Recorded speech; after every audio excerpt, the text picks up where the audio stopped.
Hello, everyone. It's Sara Armstrong here with Sarah Says, presented by Cousin Sarah Productions. I am so excited. Today is our first Share and Respond episode. I want to first thank everybody so much who sent me Facebook messages and emails with their questions and comments, sharing how they felt about the messages we did and the questions that came up for them. I appreciate it so much. The message I did called Broken brought a lot of response of people who are in grief. And grief can come from a lot of different things, divorce, loss of a job. But a lot of the questions I got were about grief from the loss of a loved one. There was one lady who said she'd lost her very best friend. They'd been friends since childhood, and it happened 4 or 5 years ago, and she felt she had really gone through the grieving process. But there are just times she breaks down and cries, and she wanted to know if something was wrong with her. There was a gentleman who talked about the loss of his spouse, and I could certainly identify with that because I have, in fact, been widowed twice. And that's a very particular kind of grief, and he was struggling to rebuild his life. Then there are people who had lost siblings, who had lost parents, and of course, someone or several people sent questions in about their feelings and how to deal with the loss, the most profound loss, I think, which is the loss of a child. So I want to say some very general things here first about grief. First, grief is individual. Everybody grieves differently. You know, sometimes on these real life police dramas, they'll say, well, he was suspicious because he didn't show the signs of grief like I would expect. Well, not everybody grieves the same way. Some people cry and scream. Some people are very quiet. Some people want to be around other people and talk about the one who's passed away. There are other people who just want to be by themselves and try to absorb and deal with it on their own. So, whatever way you grieve is right as long as it works for you. Grief is individual. The second point I want to make is that there is no timetable for grief. If you look at experts and so on, and they will write their 5 stages of grief, or some say there are 7 stages of grief, and it would be really nice if grief went in these steps, and you go at 6 months, you go to step 2, and at 12 months, you go to step 3. That's not how it happens. You move back and forth between the stages of grief.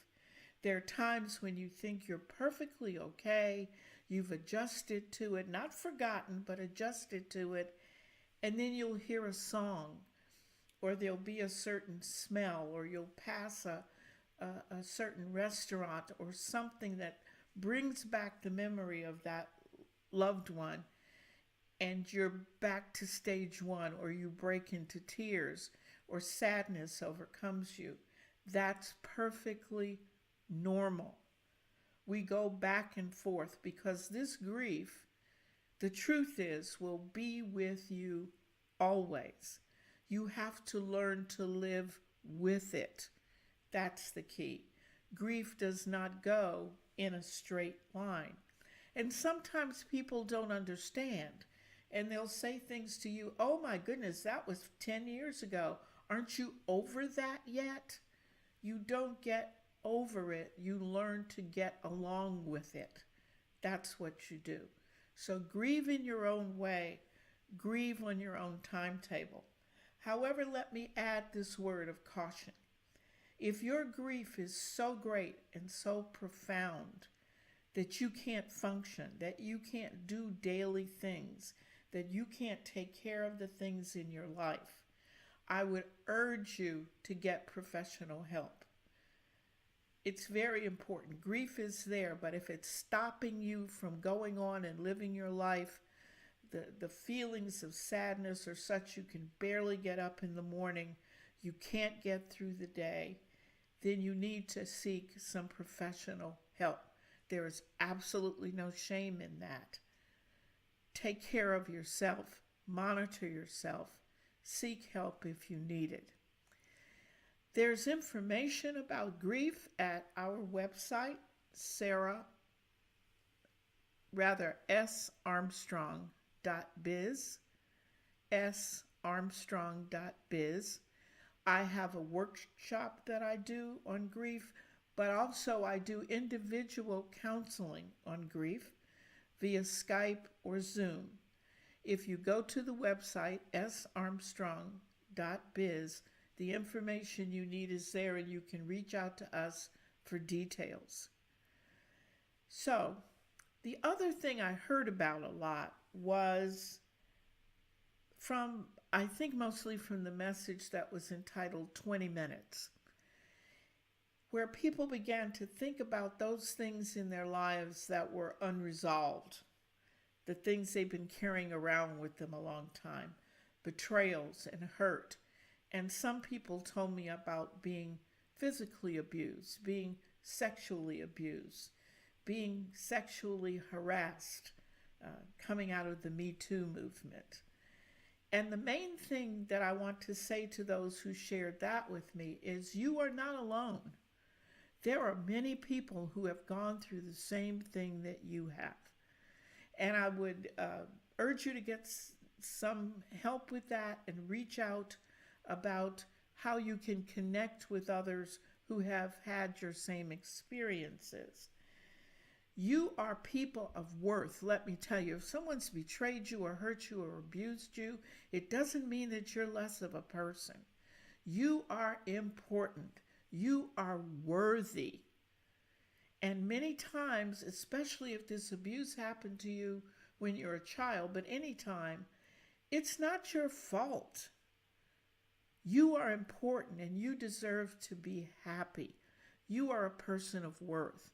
And if there's someone in your life who's not treating you well, the thing I always say is you don't need anyone in your life who thinks less of you than you think of yourself. So stand up and know that you are a worthy person. There are people out there who are in your same situation or have been through it and come out the other side, who have survived, because I love that term, survivor. And if you connect with them, you will find your strength and find your way out. You are not defined by what happens to you. You define your own life by how you react sometimes to what happens to you. So if you get knocked down, just get up again. You are a worthy person. There are people who care about you, and God loves you. So thank you so much again. I say for all of you that you sent in, go to the website on Facebook, our Facebook page, and you can email us or send a private message, and I will read them all, keeping your anonymity, and share so that we can all be stronger and better together.